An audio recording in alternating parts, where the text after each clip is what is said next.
Okay,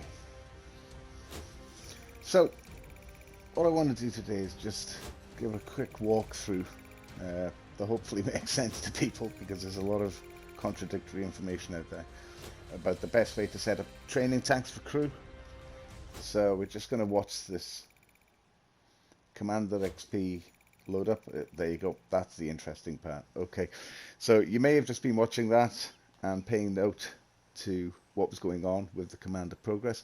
If I go down to detailed earnings now, we can actually break this down. So base Commander XP from that game, 1338. Having a premium account, you get 50% bonus for having a premium account. Premium vehicle bonus, so there's a small bonus there just for being in a premium vehicle. You also get an elite vehicle bonus, which all premium vehicles are elite, so that's a built-in standard, which you can see is a really healthy multiplier. And then underneath that, you've got the Commander XP booster. Now, I had a ×4 on there, so pay attention to that because that's quite interesting. So, okay, I got a healthy 6,000 XP bonus for having a ×4 booster on. But what's more interesting is if you look at the very bottom, additional earnings. That's the interesting point, and that's how you make a good training vehicle in World of Tanks. Certainly on the console, certainly on the PS4, which is what I'm playing on. And we're going to have a look into that now. So if I back out to the garage, and the first thing we're going to do is look at the vehicle itself. So if I wait for World of Tanks to go back to the garage, thank you.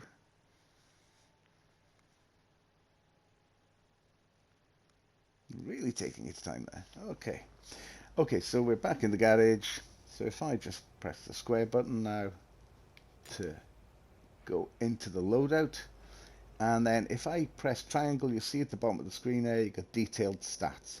So if I press triangle and I scroll all the way to the bottom, what you will see there, the Demolisher, along with the two other blue tanks, the Eradicator and whatever the Swedish one's called, I can't remember off the top of my head. I have got it in the garage somewhere.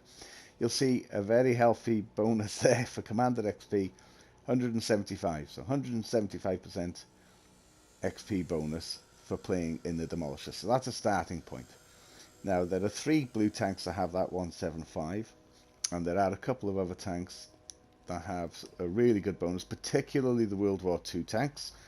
This is one advantage of playing World War II. So the Vengeance, again, if I go into loadout, detailed stats, scroll down, you'll see there 150% Commander XP bonus. And then if I scroll over here, the Jackal has a fairly healthy bonus as well. So that's 120, which is certainly better than most of the modern era tanks that we'll get to in a moment. But in the Holland Hand, go into loadout, detailed stats, there we go, 150% Commander XP bonus. You've also got a healthy silver bonus on that. And then finally, we'll go all the way over to the Swedish tank. There we go, Earthshaker, that's the other one. So again, go into this, triangle to see the detailed stats, and there we go, Commander XP bonus, 175%. If we go back to the Demolisher for a moment, because I just want to work with this crew, it's easier to show you. So that's the first factor, is the tank and whether it has a good commander bonus on it.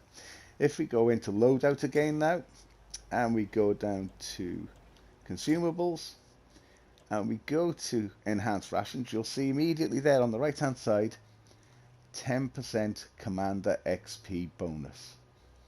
So we've already got a huge bonus for the tank we're playing. That's an extra 10% commander XP bonus just from having the correct consumables in there.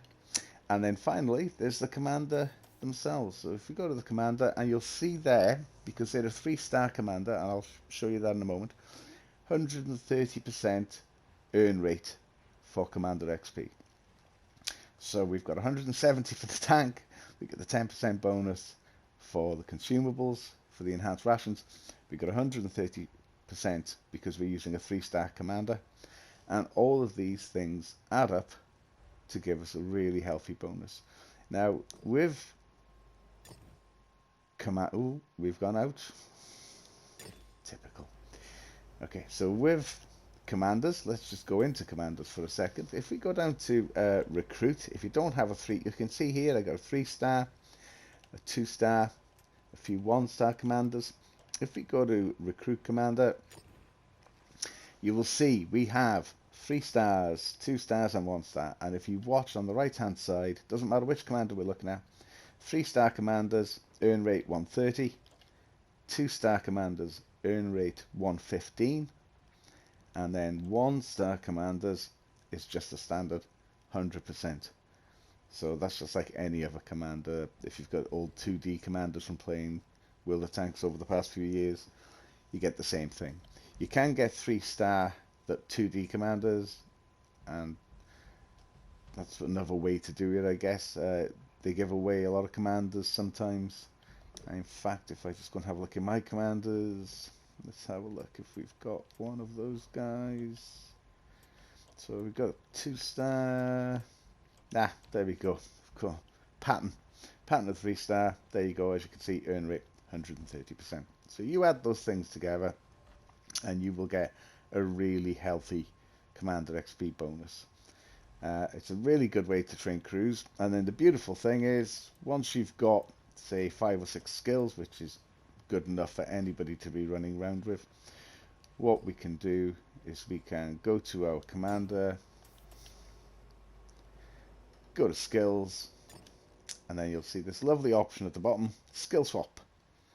So I can earn a pile of skills using this commander, go to skill swap, and then choose somebody who's only got, go into the filters, look for somebody with 2 skills, and there you go.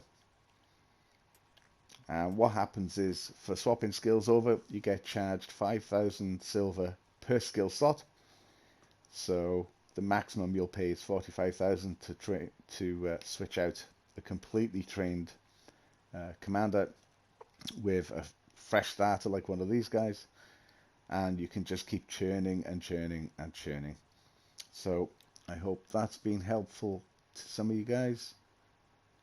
I don't really post videos, but I thought after my own journey trying to figure out exactly how best to manage building up crew XP, then I thought I'd share that with you. So I hope that's helped.